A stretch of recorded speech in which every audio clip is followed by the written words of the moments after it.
Assalamu alaikum wa rahmatullahi wa barakatuh. I am very sorry to have made you wait, but it's for a good reason. We had a lovely meeting with His Excellency, the Foreign Minister. We had a chance to talk about how, under the leadership of King Mohammed Sadis, we're making the already strong U.S.-Morocco bilateral relationship an even stronger strategic partnership. This comes as we are commemorating the bicentennial of the first U.S. diplomatic mission in Morocco, the Tangier American Legation, and celebrating over 200 years of friendship between our two countries. Of course, our bilateral relations are even older than that, dating back to the independence of the United States, when Morocco was the first country to recognize our fledgling country. We appreciate Morocco's continuous and valuable support on issues of common interest, such as peace in the Middle East, stability, security, and development across the region and the entire continent of Africa. We're working together to defeat the pandemic. Just this past weekend, the United States provided more than 300,000 Johnson & Johnson vaccines to Morocco. These one-shot vaccines will boost the kingdom's already very successful vaccination campaign. We've also invested more than $15 million in Morocco's COVID-19 response, working with the Ministry of Health and other partners to raise awareness about the virus and to train healthcare workers, study the effectiveness of different vaccines, and provide laboratory equipment and supplies. This past weekend, we were also excited to see the inaugural commercial flight between Tel Aviv and Marrakesh. The United States welcomes Morocco's steps to improve relations with Israel, because this relationship will have long-term benefits for both countries. We also appreciate Morocco's continuous support for the UN's efforts in Libya and its support for removing all foreign forces from that country in preparation for preparation for successful nationwide elections, an essential step towards a stable, unified, and democratic Libya. On Western Sahara, on Western Sahara, we support a credible UN-led political process to stabilize the situation and secure a cessation of all hostilities. We're consulting with the parties about how best to bring about a halt to the violence and ultimately achieve a lasting settlement. We strongly support UN efforts to appoint a personal envoy of the Secretary General for Western Sahara as quickly as possible. We are prepared to be actively engaged with all sides in support of that person.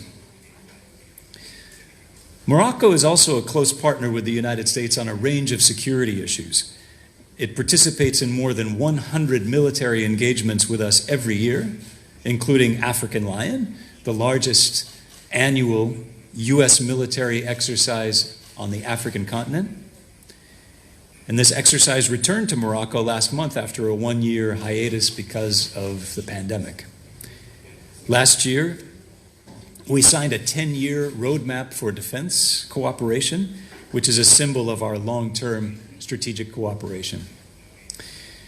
Morocco is the only country in Africa with which we have a free trade agreement, and we and our companies see Morocco as a gateway to the continent. This year marks the 15th anniversary of that agreement. Both countries have benefited greatly from it through the creation of thousands of jobs in both countries and a five-fold increase in the volume of our trade to over $5 billion annually. I was happy to learn that over 150 American companies operate here in Morocco. During my visit, I'm excited to have a chance to go to the National Library to see our exhibit about the legation's bicentennial and the deep historical ties between our two countries. This exhibition is free and open to the public and will be on display at the National Library until October, when it will move to the Slawi Foundation in Casablanca. So, get your vaccine as soon as possible, put on your mask, and go visit the exhibit. Thank you. And now I would love to take all of your questions. Just a few, actually. Thank you. سيد تفضل. نعلم بأن العلاقات المغربية الأمريكية ممتدة إلى أكثر من 200 سنة كما جاء على لسانكم. هذه العلاقات بدأت تقريبا من التعاون في إطار الحرب العالمية الثانية ثم مرورا بقضية الحرب الباردة. زين؟ نعم. تفضل. قلت العلاقات المغربية الأمريكية ممتدة يعني عبر الزمن إلى أكثر من 200 سنة كما جاء على لسانكم، بداية من التعاون في إطار الحرب العالمية الثانية ثم مرورا بالحرب الباردة ومكافحة الإرهاب الدولي.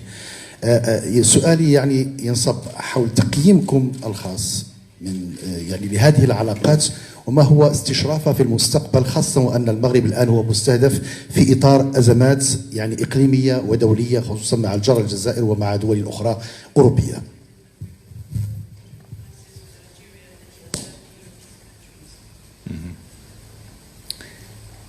Well, first of all, I'm sorry that I cannot respond in Arabic, but inshallah someday I will be able to.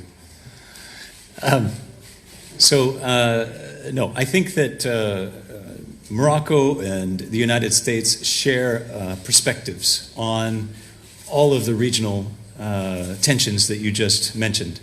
The Biden administration has a regional policy of reducing tensions everywhere because we need to focus on two priorities, all of us, and we can agree on those: ending the pandemic and relaunching our economies. To do that, we need to reduce tension everywhere, whether it's with Algeria, whether it's with Spain, whether it's in Libya, and we are working together to do that. Our perspectives are very much aligned in this area, and you see us, and me personally, here in the region, talking with all of our partners about these objectives. Okay. S'il vous plaît, monsieur. Oh, please. Okay, I guess we have an order. J'ai une question, cette fois-ci en français. Je vous en prie. Sur la question du Sahara, est-ce qu'il y a un changement dans la position américaine à ce sujet? Thank you for the question. There is no change in the U.S. position. Where you may see a change is in the level of energy and emphasis we are putting on helping the UN process to really produce results. We need to start with naming as soon as possible a personal envoy of the Secretary General of the United Nations, and then support that individual to the maximum, so that we can get a solution that is acceptable to all parties, that will lead to peace and stability, which is the goal of the United States and Morocco for the entire region. Morocco is an exporter of security, and we want to see that just expand and expand over the years. So that's what our approach is going to be under the Biden administration. Next. Okay. فاتحة وعلي سكاي نيوز عربية في المغرب. سؤال يعني في 22 من ديسمبر الماضي وقعت الولايات المتحدة وإسرائيل والمغرب اتفاقا ثلاثيا. ما رأيكم أولا يعني في دور المغرب في مسار السلام في الشرق الأوسط؟ ما رأيكم في دور المغرب في مسار السلام في الشرق الأوسط وفي تطور العلاقات الإسرائيلية أجل الحفاظ على الاستقرار يعني في أفق استئناف مسار السلام. Malheureusement, le microphone coupé, donc l'interprète n'a pas pu capter. Vous pouvez répéter en français? En français. Ou en anglais? ما رأيكم في دور sorry. That's okay. ما رأيكم في دور المغرب في مسار السلام في الشرق الأوسط وما رأيكم في تطور العلاقات المغربية الإسرائيلية في سياق يعني كل الجهود المبذولة من أجل الحفاظ على الأمن والاستقرار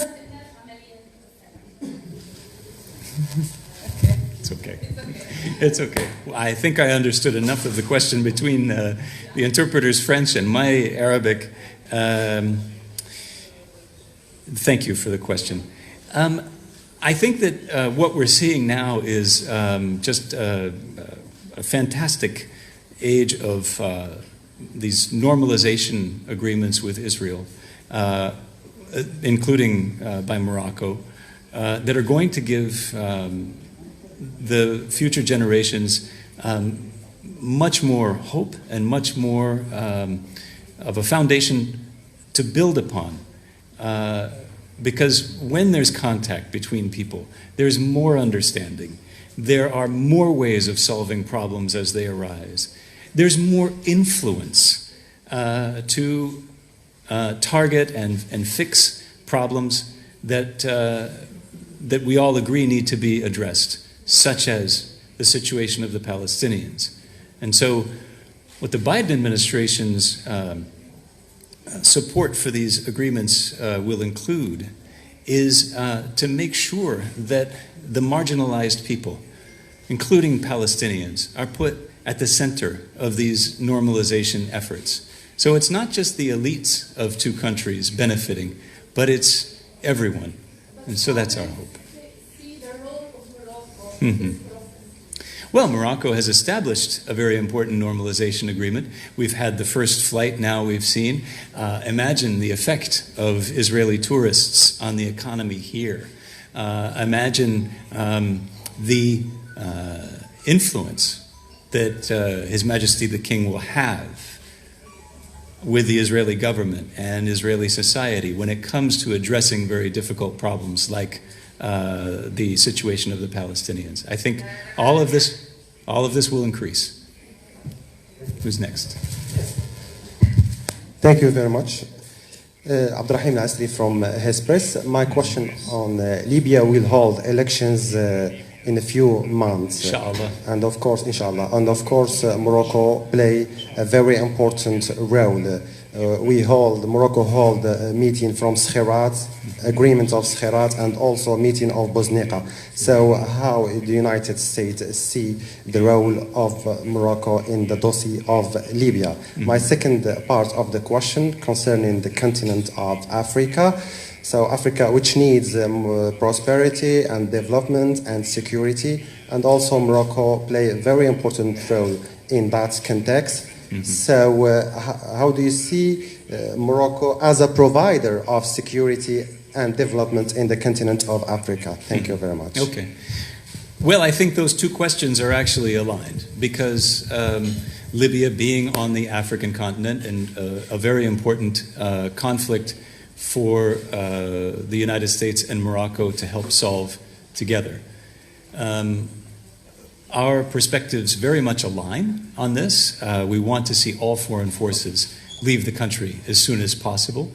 We want to see all support for proxies and military intervention and militias end. We want to see elections that produce a government that is truly representative of all the Libyan people, so that that government can then conclude its own agreements with countries over what kind of security cooperation it would like to have or not.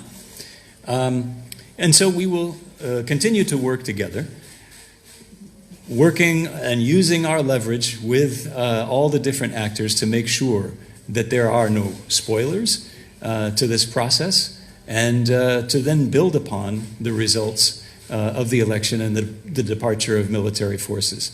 Now, you can also apply this sort of same cooperation to other problem areas in Africa, but I think, as I alluded to, our free trade agreement provides also a corridor from Morocco to the rest of the continent for businesses to conclude new joint ventures and to manufacture more goods and export more goods and to create jobs in all of our countries. So I think those are the perspectives that we're looking at with Morocco. خلاص؟ Thank you. Excuse me, we can pronounce Tunisia, please.